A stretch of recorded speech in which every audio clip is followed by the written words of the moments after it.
বর্তমান সরকার শ্রমিকদের ন্যায্য মজুরি নিশ্চিতকরণ, শিশু শ্রম ও জবরদস্তিমূলক শ্রম বন্ধকরণ, সামাজিক নিরাপত্তা জোরদার এবং অন্তর্ভুক্তিমূলক অর্থনৈতিক প্রবৃদ্ধি অর্জনে বদ্ধপরিকর। শ্রম ও কর্মসংস্থান মন্ত্রণালয়ের অধীনে নিম্নতম মজুরি বোর্ড বেসরকারি খাতের শ্রমিকদের জন্য লিভিং ওয়েজ হিসেবে পরিচিত ও চিহ্নিত বিশ্বজনীন মজুরির ব্যবস্থা করেছে। উক্ত লিভিং ওয়েজকে প্রাইস ইন্ডেক্স বেস ন্যায্য মজুরি হিসেবে চিহ্নিত করা যায়। উক্ত লিভিং ওয়েজ নির্ধারণ করতে গিয়ে এমডব্লিউবি আইনের 141 ধারায় বর্ণিত বিষয়ের প্রতি লক্ষ্য রেখে নিম্নতম মজুরি বোর্ড কর্তৃক প্রাপ্য মজুরি নির্ধারণ করা হয়ে থাকে। শিশু ও জবরদস্তিমূলক শ্রম নিরসনের লক্ষ্যে সরকার বিভিন্ন কার্যক্রম গ্রহণ করেছে। শিশু শ্রম নিরসন সংক্রান্ত জাতীয় কর্মপরিকল্পনা national plan of action NP এর মেয়াদ 2026 থেকে 30 পর্যন্ত সম্প্রসারণের খসড়া প্রণয়ন করা হয়েছে। ঝুঁকিপূর্ণ খাতে বিশেষ অভিযান, আইন প্রয়োগ জোরদার, মামলা দায়ের ও নিষ্পত্তি, উদ্ধারকৃত শিশুদের পুনর্বাসনের জন্য সমন্বিত কার্যক্রম বাস্তবায়ন করা হচ্ছে। 6টি ঝুঁকিপূর্ণ ক্ষেত্রে শিশু শ্রম নিষিদ্ধ করা হয়েছে। এছাড়া শিশু শ্রম নিরসন ও তাদের পুনর্বাসনের জন্য শিশু শ্রম নিরসন ও পুনর্বাসন প্রকল্পটি বর্তমানে পরিকল্পনা কমিশনে বিবেচনাধীন আছে। একনেক কর্তৃক প্রকল্পটি অনুমোদিত হলে বাজেটে প্রয়োজনীয় বরাদ্দ পাওয়া যাবে। উল্লেখ্য, প্রতি বছর 12 জুন বিশ্ব শিশু দিবস হিসেবে পালিত হয়। এবছর মন্ত্রণালয়ের পক্ষ থেকে 29 জুন ব্যাপক আকারে জনসচেতনামূলক কার্যক্রম গ্রহণের মাধ্যমে দিবসটিকে যথাযথভাবে পালন করা হবে।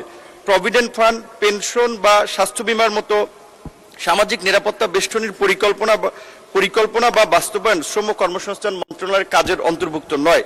তবে শ্রম কর্মসংস্থান মন্ত্রণালয়ের নিয়ন্ত্রণাধীন বাংলাদেশ শ্রমিক কল্যাণ ফাউন্ডেশন হতে বাংলাদেশ শ্রমিক কল্যাণ ফাউন্ডেশন আইন 2006 এর বিধান মতে প্রাতিষ্ঠানিক অপ্রাতিষ্ঠানিক সকল খাতের শ্রমিকদের দুর্ঘটনাজনিত মৃত্যু, দুরারোগ্য রোগের চিকিৎসা, মেধাবী সন্তানদের শিক্ষাবৃত্তি, মাতৃত্বকালীন সময়ের জন্য এককালীন আর্থিক সহায়তা প্রদান করা হয়ে থাকে। মাননীয় স্পিকার, আপনাকে ধন্যবাদ।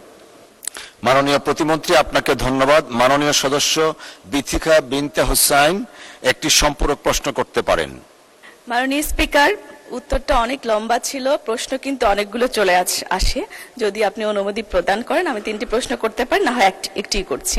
একটি করুন দয়া করে, তাহলে অন্য মাননীয় সংসদ সদস্য সুযোগ পাবেন। মাননীয় স্পিকার, মাননীয় মন্ত্রী লিভিং ওয়েজ বেসড এর কথা বলেছেন, মজুরি নির্ধারণের কথা বলেছেন মিনিমাম ওয়েজ বেসড কর্তৃক প্রাপ্য মজুরির কথা।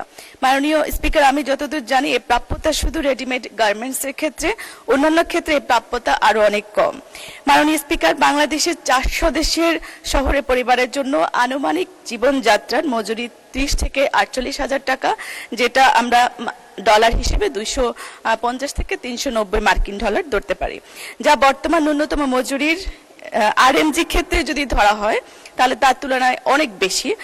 মাননীয় স্পিকার, আয় ব্যয়ের এই দূরবর্তী ব্যবধানকে সামঞ্জস্যপূর্ণ করার জন্য কোনো পরিকল্পনা রহিয়াছে কি? মাননীয় প্রতিমন্ত্রী। ধন্যবাদ মাননীয় সদস্য। মাননীয় প্রতিমন্ত্রী। মাননীয় স্পিকার, আপনাকে ধন্যবাদ। মাননীয় সংসদ সদস্যকে আবারও ধন্যবাদ। যেহেতু আমি আমার প্রথম প্রশ্নেই আমি একটা ইলাবোরেট উত্তর দিয়েছি, তারপর আমি মাননীয় সংসদ সদস্যদের উদ্দেশ্যে এটুকু বলতে চাই, বর্তমান সরকার যে আগামী অর্থ বছরকে কেন্দ্র করেও আপনি দেখবেন যে সামাজিক নিরাপত্তা খাতে বৈষম্য দূরীকরণ এবং মানুষের কর্মসংস্থান সহ বিশেষ করে দারিদ্র মানুষের জনগোষ্ঠীর জীবনকে প্রাধান্য দিয়ে বেশ কিছু প্রোগ্রাম হাতে নিয়েছে। এটি যদি বাস্তবায়ন হয় তাহলে আশা করি সামাজিক বৈষম্য এবং শ্রম বাজারের ক্ষেত্রেও যে বেতন বৈষম্য রয়েছে সেটিও কমানো হবে। 44টি সেক্টরে ইতিমধ্যেই মজুরি নির্ধারণ করে দেওয়া হয়েছে পর্যায়ক্রমে। বাংলাদেশের আর্থসামাজিক ব্যবস্থাকে বিবেচনায় নিয়ে প্রত্যেকটি সেক্টরেই শ্রমিকদের আপনার নির্দিষ্ট বেতন কাঠামো সেটা নির্ধারণ করা হবে এবং একই সাথে শ্রমিকদের কল্যাণও নিশ্চিত করা হবে। এখন যে সরকার সার্বজনীন প্রকল্পগুলো ব্যবহার করছে, ফ্যামিলি কার্ড কিংবা স্বাস্থ্য কার্ড, প্রবাসীদের জন্য প্রবাসী কার্ড, এগুলো বাস্তবায়ন হলে আশা করি এই বৈষম্য